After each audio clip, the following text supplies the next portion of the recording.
Today on the show, I got some shocking news. Hertz rental fleet is dumping their EVs. Say what? Let's get into this right now. If you're new to my channel, my name is David Boyd. I'm an auto journalist, and I love cars, trucks, SUVs, you name it.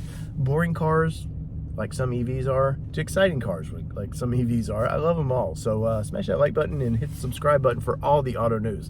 So let's get into this. Auto News is reporting, speaking of, autonews.com, is reporting that Hertz is dumping 80% of their EV fleet. And that might be shocking news to some because Hertz just bought all these vehicles and, well, what are they thinking? Why would they do this? We only have to think about why would you need a rental car if you're flying or traveling somewhere? It's because you need to get someplace, right? And the last thing you want to worry about is probably how do I charge the EV product? Not that they're bad products. Clearly Tesla sells a lot of vehicles, so they're not very bad products. But when I'm traveling, if I'm on a business trip, if I'm going to the Chicago Auto Show and I need to get a rental car at the airport, I don't want to have to worry about where do I now charge this thing, because guess what? You know how rental cars are. Leave it like you found it. So if it's got a full tank of gas, probably should have a full tank of gas when you return it, or they charge you outrageous fees. I don't know if that's how Hertz does in return with their EVs, but I have a feeling they want you to keep them pretty charged. They don't want to have to charge them all the time themselves. So when I'm traveling, the last place I want to do is worry about that, because if I go to Vegas for SEMA, that's an in and out trip for me. I'm not hanging out in Vegas, so I need to get to the from the airport to the hotel, from there to cover SEMA, and then back. And a lot of cases, there's no place to charge that. I know in big cities like Chicago, if I'm traveling to Chicago, I go from the airport to my hotel, guess what? Parking a car is expensive enough, but then to have to figure out, the hotel probably doesn't have charging.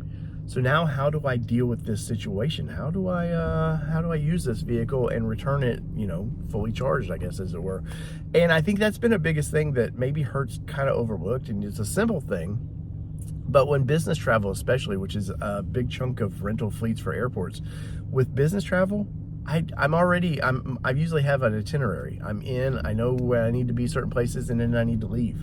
The last thing I need to think about is, well, now I got to spend an hour in some parking lot to make sure this thing's got 80-90% of charge when I return it. Or have I traveled a long distance? Because sometimes if I go to Texas, sometimes I fly into Dallas and I have to travel 100 miles to get to the place I need to be, and then 100 miles back. And a lot of the more rural hotels that I go to, guess what? There is no EV charging. And some of these towns that I go to, guess what?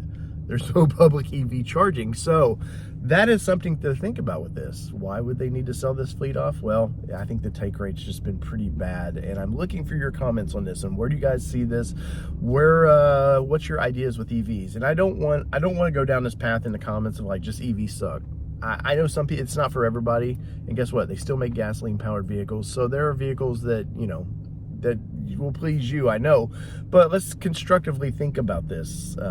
Give me some good feedback on this. Do you think, oh no, man, for where I live, it would probably work out perfect, or the way I do business travel, this would work out perfect, and for I think for vacationers, probably wouldn't. So in the comments below, you know what to do. Leave me a comment. Let me know what you think about this.